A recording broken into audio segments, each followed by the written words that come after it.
BJP का राष्ट्रीय अधिवेशन 2024 पर मंथन। मुख्यमंत्री पुष्कर सिंह धामी राष्ट्रीय परिषद की बैठक में हुए शामिल। पीएम मोदी 2024 के लिए देंगे जीत का मंत्र।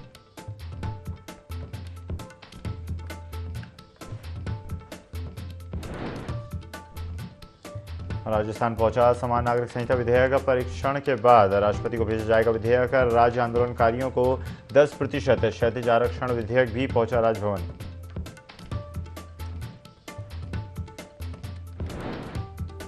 गैरसैंण में सत्र नहीं होने पर शुरू हुई सियासत। देहरादून में बजट सत्र का समर्थन करने वाले विधायकों पर होगी सख्ती। कांग्रेस पार्टी मांगेगी जवाब।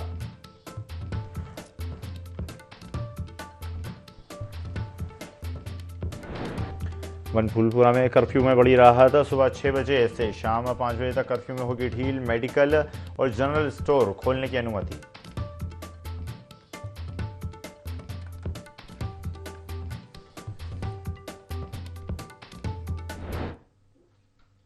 नमस्कार, स्वागत है आपका। इंडी 24 देख रहे हैं आप। मैं हूं आपके साथ ईसा अहमद। मध्य प्रदेश की ग्रीष्मकालीन राजधानी गैरसैंण में बजट सत्र न कराए जाने को लेकर प्रदेश की सियासत गरमाई हुई है। विधानसभा के अधिकांश विधायक ग्रीष्मकालीन राजधानी गैरसैंण स्थित भराड़ीसैंण विधानमंडल भवन में बजट सत्र न करने के पक्ष में नहीं दिखे। बता दें कि भराड़ीसैंण की बर्फीली ठंड ने लगभग 40 विधायकों के वहां जाने के इरादे को ठंडा कर दिया, जिसके बाद विधायकों ने विधानसभा अध्यक्ष रितु खंडूरी भूषण को पत्र लिखकर अनुरोध किया कि इस बार का बजट सत्र देहरादून में कराया जाए। देखिए, ठंड लगने और न लगने का तो कोई विषय नहीं है, न कोई प्रसंग इस बात का है। अभी हमारे सारे विधायकगण, सभी पार्टी के नेतागण गांव-गांव में गए हैं, रात्रि को प्रवास किया है।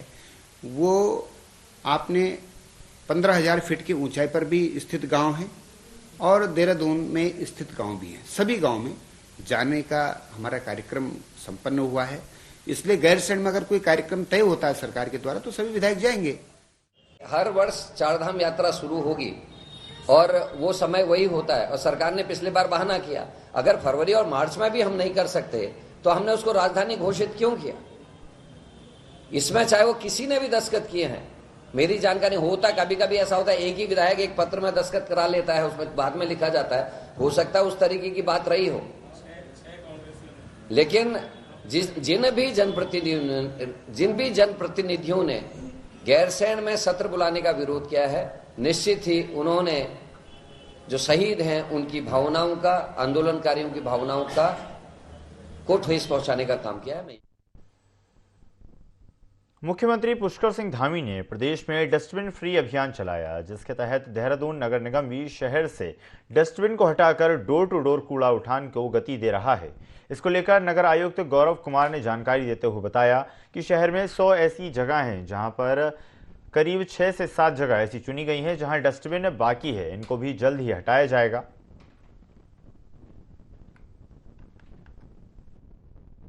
कूड़ा गाड़ी जाती है तो किसी को भी डस्टबिन में कूड़े फेंकने की आवश्यकता नहीं पड़नी चाहिए। ये आवश्यकता शायद इसलिए हो रही है कि कहीं हमारी गाड़ी नहीं पहुंच पा रही है या पहुंच रही है तो समय से नहीं पहुंच पा रही है, इसके कारण लोग फेंकने पर मजबूर होते हैं। अथवा कुछ लोग गाड़ी जब आती है तब अपना कूड़ा नहीं डाल पाते हैं तो बाद में डस्टबिन अथवा सड़क पर डालते हैं। तो उसके लिए यही प्रयास किया जाए कि गाड़ी हमारी समय से पहुंचे, प्रेडिक्टेबिलिटी के साथ पहुंचे और लोग कूड़ा दें। इसके लिए अभी हमने हर गाड़ी के साथ एक एक वॉलंटियर भी तैनात किया है 47 वार्ड्स में, ताकि वो घर घर जाके नॉक करके लोगों से कूड़ा लेंगे। यदि फिर भी कूड़े फेंकने की घटना आती है तो फिर संबंधित पर चालान की कार्रवाई की जाए।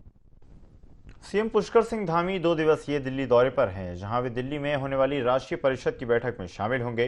बैठक में उत्तराखंड के बीजेपी प्रदेश अध्यक्ष समेत कई सांसद, विधायक और कई पदाधिकारी भी शामिल होंगे।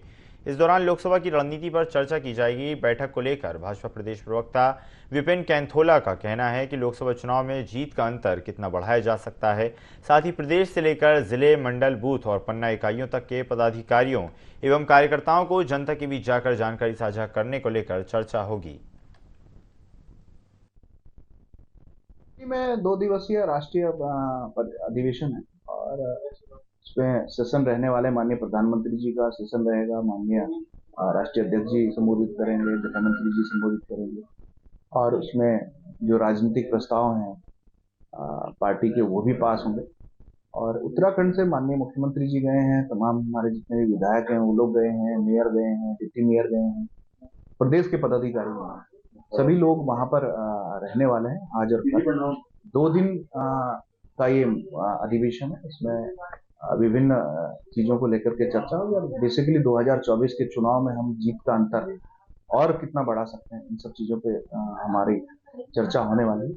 और निश्चित रूप से सारे पदाधिकारी, सारे लोग जो वहाँ गए हैं, ऊर्जा से लबरेज होकर के वहां से आएंगे। धार्मिक पर्यटन और तीर्थाटन नगरी ज्योतिर्मठ के ज्योतिष पीठ में सहस्त्र दंपति पूजन समारोह शुरू हो गया है। मठ में पूरे दिन श्री हरि नारायण और माता लक्ष्मी के जयकारे गूंजते रहे। सहस्त्र दंपति पूजन में क्षेत्र के युवा दंपतियों से लेकर बुजुर्ग दंपतियों ने मठ में उपस्थित होकर इस दिव्य अलौकिक पूजन में प्रतिभाग किया और पुण्य लाभ अर्जित किया।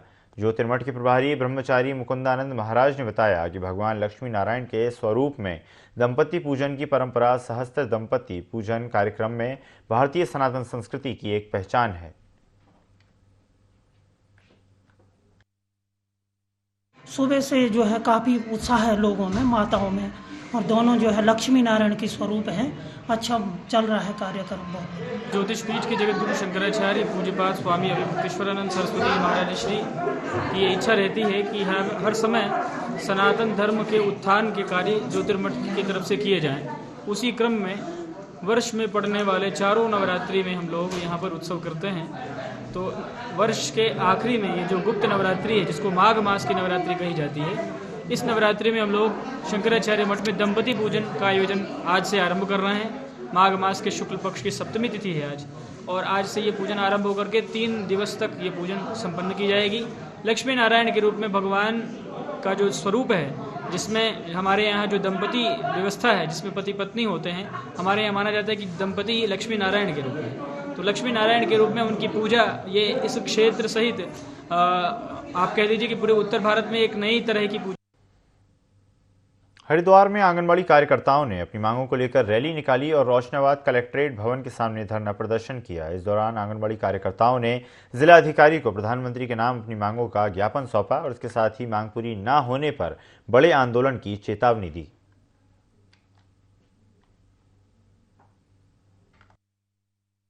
आज हमारी मानदेय को लेकर कुछ मांगे हैं। मानदेय का है, हमारा मिनी कर्मचारी का है उच्चीकरण होने का, और गोल्डन कार्ड का है, और मानदेय बढ़ोतरी का तो है ही। प्रथम तो यही है, हमारा मानदेय बढ़ोतरी की जाए। सरकार से बार बार हम विनम्र कर रहे हैं, बार बार धरने प्रदर्शन हो रहे हैं, लेकिन सरकार को कोई सुध नहीं है आंगनबाड़ी बहनों की। धरातल पर बस काम कराने का है, या बस नारी शक्ति नारी शक्ति नारी शक्ति कहाँ है? सड़कों पर नारी शक्ति तो कहीं भी नहीं है। मांगे मानदेय है कि हमें कम से कम न्यूनतम मजदूरी 18,000 रुपए दिया जाए। कि जो बार बार धरना प्रदर्शन कर रहे हैं अपने मानदेय को लेकर, मानदेय की बढ़ोतरी के लिए हम बार बार आते हैं जाते हैं, और यही है कि हमारी जो मिनी बहनें हैं उन्हें उच्चीकरण के लिए सरकार हमारे उस पर ध्यान ही नहीं देती, ना ही हमसे मिलती है, और बार बार बहाने बनाकर हम सबको टाल देती है। न्यूनतम मासिक वेतन 26,000 रुपये घोषित किए जाने समेत अपनी विभिन्न मांगों को लेकर उत्तराखंड संयुक्त ट्रेड यूनियन संघर्ष समिति के बैनर तले विभिन्न संगठनों ने गांधी पार्क से जिला अधिकारी कार्यालय तक रैली निकाली।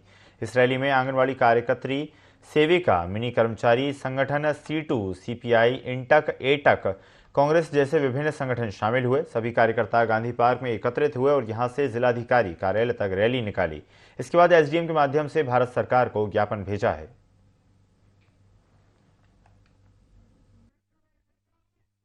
राष्ट्रीय स्तर पर आज हड़ताल का ऐलान किया है और करोड़ों मजदूर आज सड़कों पर आकर प्रतिरोध कर रहे हैं। 44 कानून लंबे संघर्ष के बाद मजदूरों ने अपने अधिकार हासिल किए थे। केंद्र सरकार ने उनको समाप्त करके नए 4 कोड बिल ला रही है जो कॉर्पोरेट के हित में है और मजदूरों की कमर को तोड़ रहे हैं। दूसरी बात यह है कि जो सार्वजनिक क्षेत्र है, जो इस देश की अर्थव्यवस्था की रीढ़ की हड्डी है, उन सबके निजीकरण की तरफ सरकार जा रही है। इसलिए हम विरोध कर रहे हैं और ये डिमांड कर रहे हैं कि जो विशेष रूप से असंगठित क्षेत्र का मजदूर है, ऐसे मजदूरों को सरकारी कर्मचारी घोषित किया जाए और न्यूनतम मजदूरी 26,000 से कम ना हो। आज हम लोग पूरे उत्तराखंड में हमारे हर प्रत्येक जिलाधिकारी के माध्यम से केंद्र सरकार को ज्ञापन जाएगा। उसमें हमारा प्रधानमंत्री जी के लिए ये आपने अपील की है कि हमारा मानदेय जो आप केंद्र सरकार से आप बढ़ाने की बात करते आ रहे हैं उसको बढ़ाइए, क्योंकि हम लोग इतने कम मानदेय में काम नहीं कर सकते। हमने अपना मांग पत्र राज्य सरकार को भी दिया है और इस समय हम लोग 18,000 की मांग कर रहे हैं कि केंद्र और सरकार दोनों मिलकर ये एक डिसीजन लें और हमारा मानदेय 18,000 रुपए। हल्द्वानी से पिथौरागढ़, मुनस्यारी और चंपावत के लिए 22 फरवरी से हेली सेवा प्रारंभ होने जा रही है। एसडीएम हल्द्वानी ने बताया कि हेली सेवा का ट्रायल सफल होने पर डीजीसीए की अनुमति के बाद यह सेवा 22 फरवरी से 2024 से प्रारंभ होगी। उन्होंने बताया कि 19 जनवरी को गोलापार हेलीपैड से हेली सेवा हेतु ट्रायल किया गया था।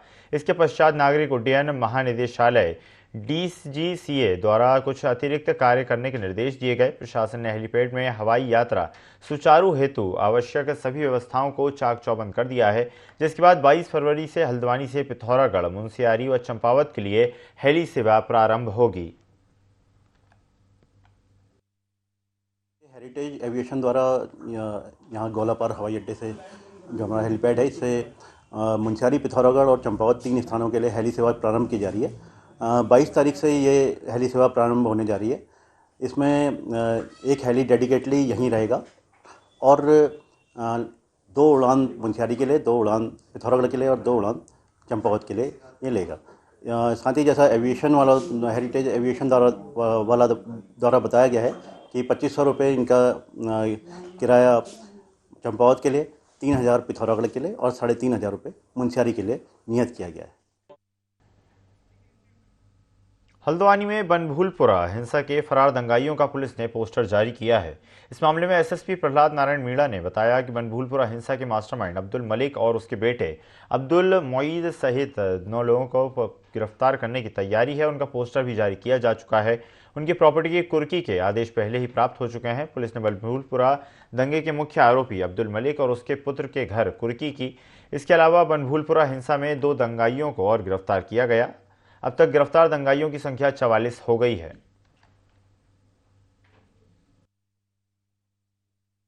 जो नामजद अभियुक्त थे उनमें से 7 लोगों की गिरफ्तारी हो गई।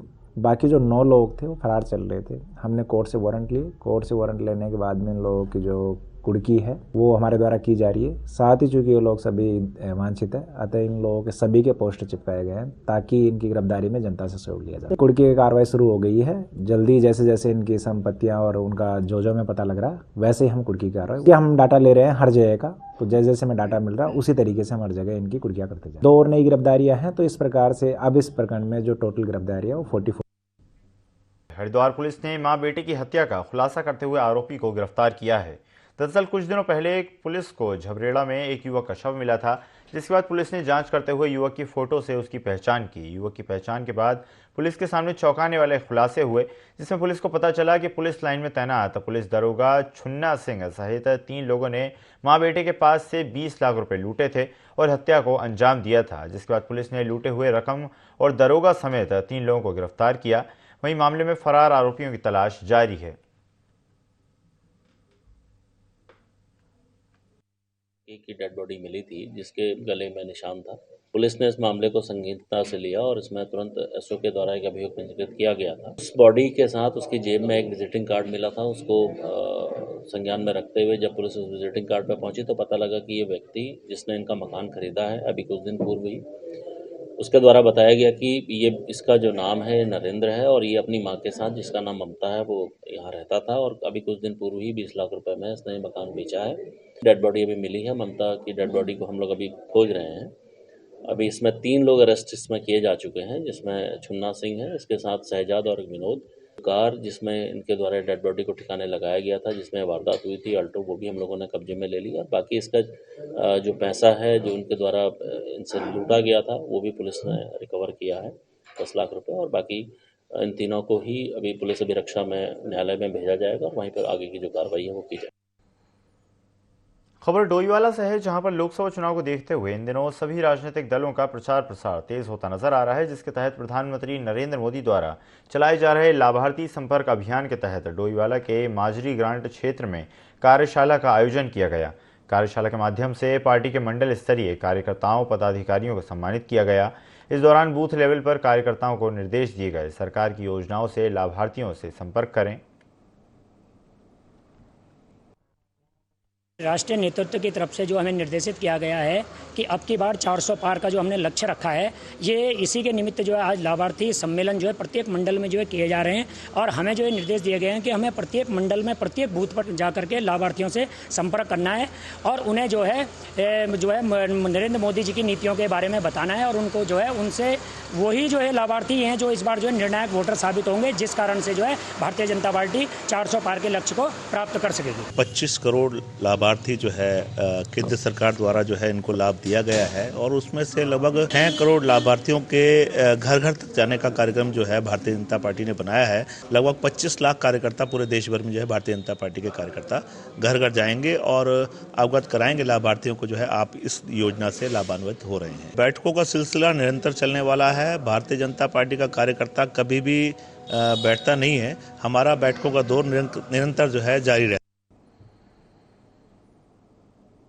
विधायकों के हस्ताक्षर युक्त पत्र के बाद प्रदेश सरकार ने कैबिनेट में बजट सत्र देहरादून में कराए जाने का निर्णय लिया है। सत्र गैरसैंण में नहीं करने पर पूर्व मुख्यमंत्री हरीश रावत ने सरकार पर हमला बोला। उन्होंने सरकार पर गैरसैंण की उपेक्षा किए जाने का आरोप लगाया। उन्होंने कहा कि ये हिमालयी राज्य है और इस हिमालयी राज्य में सरकार और विधायकों को ठंड लग जाएगी तो फिर इस हिमालयी राज्य की क्या अवधारणा रहेगी। हरीश रावत ने कहा कि एक बार फिर पार्लियामेंट जाना पड़ेगा और पार्लियामेंट से कहना चाहिए कि जिस हिमालय राज्य का उत्तराखंड के रूप में गठन किया गया है उसे फैसले को निरस्त किया जाए। हिमालयी राज्य है, हिमालयी राज्य में यदि सरकार को ठंड लग जाएगी, विधायकों को ठंड लग जाएगी तो फिर ये हिमालयी राज्य किस अवधारणा का। हमको पार्लियामेंट के पास फिर जाना चाहिए, कहना चाहिए जो हिमालयी राज्य के रूप में आपने उत्तराखंड को बनाया है उसको निरस्त करिए, इसको जो है सामान्य राज्य के रूप में गठित करिए। प्रदेश में एक बार फिर मौसम ने करवट ली है। मौसम विभाग ने 18 फरवरी की शाम से 7 जिलों में बारिश के आसार जताए। 19 और 20 फरवरी को पूरे राज्य में बारिश, जबकि हल्की हर्षिल, औली समेत 2800 मीटर से अधिक ऊंचाई वाले स्थानों पर बर्फबारी की आशंका है और इसके लिए ऑरेंज अलर्ट भी जारी किया जा चुका है। मौसम विभाग के निदेशक विक्रम सिंह के मुताबिक आज मौसम शुष्क रहेगा। जो पीक होगा एक्टिविटी का तो वो 19 तारीख आप शाम रात से कह सकते हैं और जो 20 की शाम रात तक ही रहेगा। तो पीक एक्टिविटी इस दौरान है, लेकिन फिर उसके बाद 21-22 में भी हल्की से मध्यम बारिश वगैरह वो सब रहेगी। तो अगर मैं डे टू डे बात करूं तो 18 तारीख से जो है आप देखेंगे जो क्लाउडिंग है उत्तराखंड में आ जाएगी और जो अंदर के डिस्ट्रिक्ट हमारे उत्तरकाशी, चमोली, रुद्रप्रयाग, पिथौरागढ़, बागेश्वर, तो इनमें उस दिन भी हल्की से मध्यम तक जो बारिश है, बर्फबारी है, वो आपकी जो है जो अंदर के डिस्ट्रिक्ट है उसमें ये जो है 18 तारीख से रात से मिलनी शुरू हो जाएगी, शाम से मिलनी शुरू हो जाएगी। हालांकि ये कहूंगा कि जो उसका डिस्ट्रीब्यूशन अब कुछ जगहों तक ही रहेगा उनमें। और बर्फबारी की जहां तक बात है तो वो आप कह सकते हैं कि 3000 मीटर या 3200 मीटर के ऊपर ही वो करीब करीब उस दिन रहेगी। जब आप 19 को देखेंगे तो 19 को जो एक्टिविटी वो बढ़ जाएगी, पूरे प्रदेश में जो है बादल अच्छे खासे छा जाएंगे और साथ में जो रेन थंडरस्टॉर्म एक्टिविटी है वो पूरे प्रदेश में ठीक ठाक रहने वाली है 19 शाम रात से लेके और 20 शाम रात का जो ये जो पीरियड रहेगा विशेषकर। हरिद्वार के ज्वालापुर में चल रही मीट शॉप नियमों की धज्जियां उड़ा रही हैं। शिकायत पर छापेमारी करने पहुंची नगर निगम की टीम को ज्वालापुर स्थित मीट मार्केट की कई दुकानों में अनियमितताएं देखने को मिली। टीम को कुछ स्थानीय लोगों ने जानवरों का अवैध कटान कर कूड़े में फेंके जाने की शिकायत दी थी। इसके बाद टीम ने छापेमार कार्रवाई की और अवशेष के सैंपल लेकर जांच के लिए भेज दिए। फिलहाल रिपोर्ट का इंतजार किया जा रहा है और इसके अलावा अनियमितता मिलने पर कई दुकानों के चालान भी काटे गए। हमारी टीम ज्वालापुर क्षेत्र गई थी और वहाँ पे हमें कंप्लेंट मिली कि एक फीमेल गोट जो है उसका स्लॉटर करके उसके फीटस को फेंका गया था और टीम ने फॉरेंसिक सैंपल भी आज कलेक्ट किया है। जो सैंपल का रिजल्ट हमारे पास जैसे ही आ जाता है उसमें फिर आगे कार्रवाई की जाएगी। यहाँ पे गंदगी पाई गई है, कुछ दुकानों के शीशे जो थे वो काले नहीं थे, उन लोग को चालान इशू किया जाएगा, साइटेशन इशू किया जाएगा। उत्तराखंड सरकार द्वारा महिलाओं के उत्थान के लिए लगातार कदम उठाए जा रहे हैं। प्रदेश के दूरस्थ क्षेत्र की महिलाओं को आत्मनिर्भर बनाने के लिए मुख्यमंत्री पुष्कर सिंह धामी काम कर रहे हैं। केंद्र और राज्य सरकार द्वारा चलाई जा रही योजनाओं के माध्यम से पहाड़ की महिलाएं आत्मनिर्भर और सशक्त बन रही हैं। मुख्यमंत्री ने कहा कि प्रधानमंत्री नरेंद्र मोदी के मार्गदर्शन में सरकार लगातार महिलाओं के कल्याण के लिए कार्यक्रम कर रही है और इसके साथ ही यहाँ की सांस्कृतिक धरोहर बचाने में उत्तराखंड की महिलाओं का बेहद अहम योगदान है। मातृशक्ति की हमारे राज्य की रीढ़ रही है और इस राज्य को बनाने में हो या राज्य की जो हमारी सांस्कृतिक धरोहर है उसको बचाने में हो या यहाँ के जनजीवन को आगे बढ़ाने में, मातृशक्ति का हमेशा से बहुत बड़ा योगदान रहा है। इसलिए मातृशक्ति का उत्थान हो, उनको स्वरोजगार की ओर बढ़ें, रोजगार की ओर बढ़ें, स्वावलंबन की ओर बढ़ें, आत्मनिर्भर बने, हर क्षेत्र में आगे आएँ। इसके लिए हमने मातृशक्ति नारी शक्ति महोत्सव पूरे राज्य के अंदर किए हैं, जिसमें लाखों की संख्या में मातृशक्ति ने आकर यहाँ स्वयं को आगे बढ़ाने की जो तस्वीर है वो पूरे देश के सामने, दुनिया के सामने, प्रदेश के सामने प्रस्तुत की है। वहीं हम सब का भी प्रोत्साहन किया है कि हम लोग मातृशक्ति के उत्थान के लिए प्रतिबद्ध हैं और संकल्पबद्ध हैं। पौड़ी गढ़वाल की कोटद्वार विधानसभा में सड़कों की हालत काफ़ी समय से बदहाल बनी हुई है, जिसको दुरुस्त करने के लिए लगातार मांग उठाई जा रही है। काफ़ी लंबे समय से प्रदर्शन भी किए जा रहे हैं, जिसको सुधारने के लिए कोटद्वार विधायक रितु खंडूरी ने काम शुरू करवाया, जिसके चलते कई जगह नई सड़कें बनकर तैयार हो गई हैं, तो कई जगह कार्य प्रगति पर है।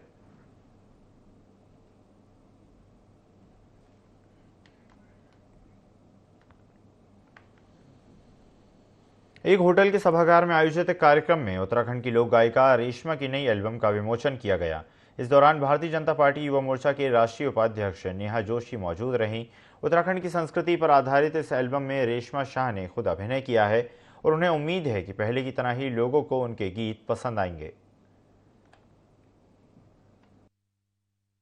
ददानी एक एल्बम जो मेरी लॉन्च हो रही है, उसी का विमोचन भी है किया है मैंने। हमारा उत्तराखंड का पौराणिक कल्चर है और पौराणिक चीजें, उसी पे मैं काम कर रही हूँ। पहाड़ी गीतों को गाने के लिए मुझे उन्होंने वहाँ इनवाइट किया है, तो यही मेरा आज एक मीडिया के साथ वार्ता थी। और हमारा जो उत्तराखंड की लोक संस्कृति है उसको बढ़ाने का काम उन्होंने जिस तरीके से किया है, मैं तो कहूँगी कि आने वाले समय में जब हम देखते हैं कि आज जब पद्म पुरस्कार मिलते हैं तो अलग अलग प्रदेशों के हमारे लोक कलाकारों को, प्रतिभाओं को ढूंढ के मोदी जी लेकर आते हैं। तो मैं तो इस बुलेटिन में फिलहाल इतना ही। खबरों का सिलसिला लगातार जारी है, बने रहिए IND 24 के साथ। नमस्कार।